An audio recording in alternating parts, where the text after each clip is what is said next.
Hello, my name is Dave McQueen, and I'm discussing the pro side of the government should step in on changing the income inequality in this country. So, in this the topic of income inequality, there's a lot of different forms of income inequality in this country. One of the big ones is obviously the rich versus the poor, in the sense that the working class people, tend to make a lot less money compared to those higher up on in the market or in their field. But there's also other forms of income inequality. For instance, there's income inequality between race and gender. Um, it's been recorded that white Americans earn around 40% more than African Americans, and women tend to receive about 75% of what men earn. And also, there's also a income inequality when it comes to age as well.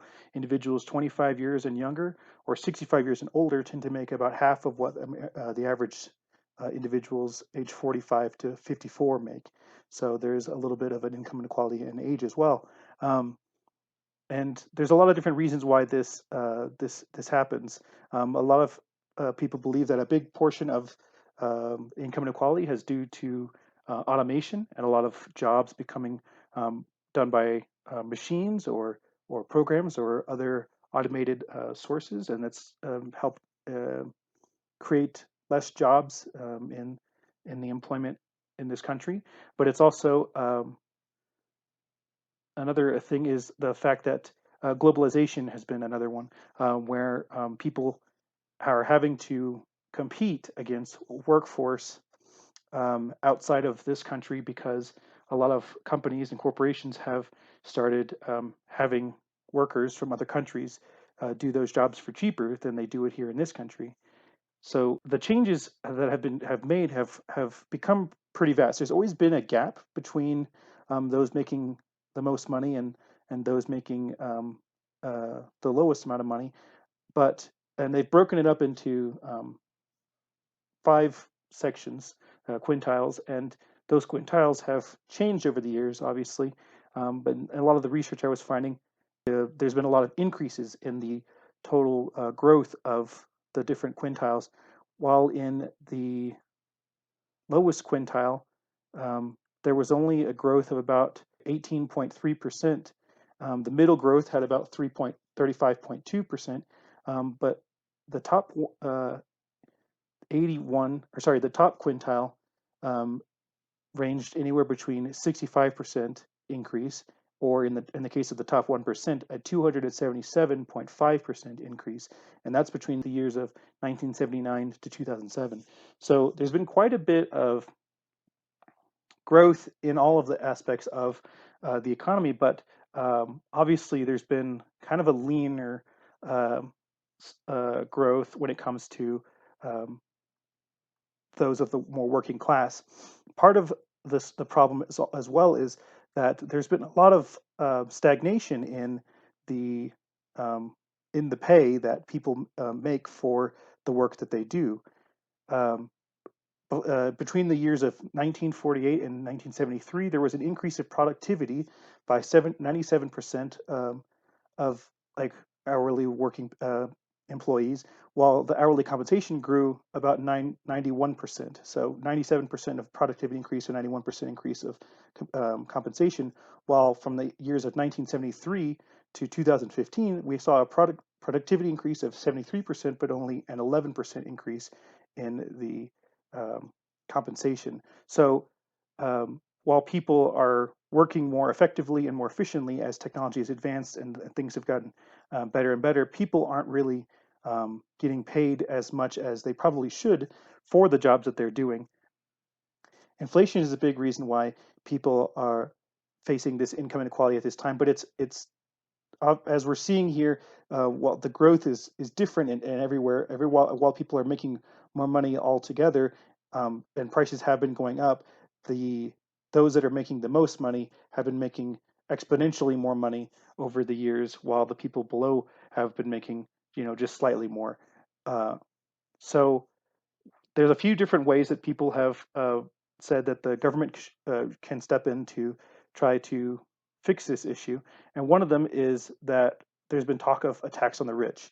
There's been a lot of different cases, a lot of different candidates currently running for president have different plans for how much or if they should tax the rich. But a lot of their plans tend to be a little high in the what they're asking for. And there was actually a article I found in my research where um, there were people from Switzerland that suggested a situation where they're one of the few countries that does have a tax on the rich, and that theirs is pretty successful overall in their country, and it's benefited a lot of people. And in fact, people have enjoyed it so much that a lot of the citizens of the country have voted to increase the, this tax, and the tax is not very high.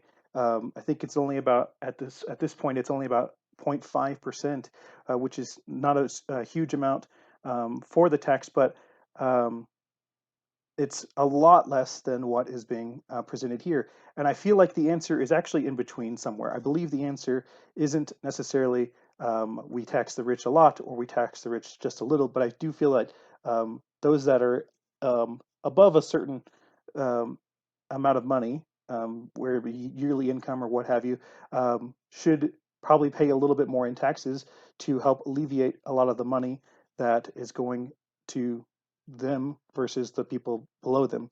Another thing that I think can help as well is there's a lot of discussion of raising the minimum wage, but there's also a lot of backlash from that. There's a lot of political infighting every time that particular topic comes up, and it's hard to decide what if it should go up, or if it should go up, how much should it go up.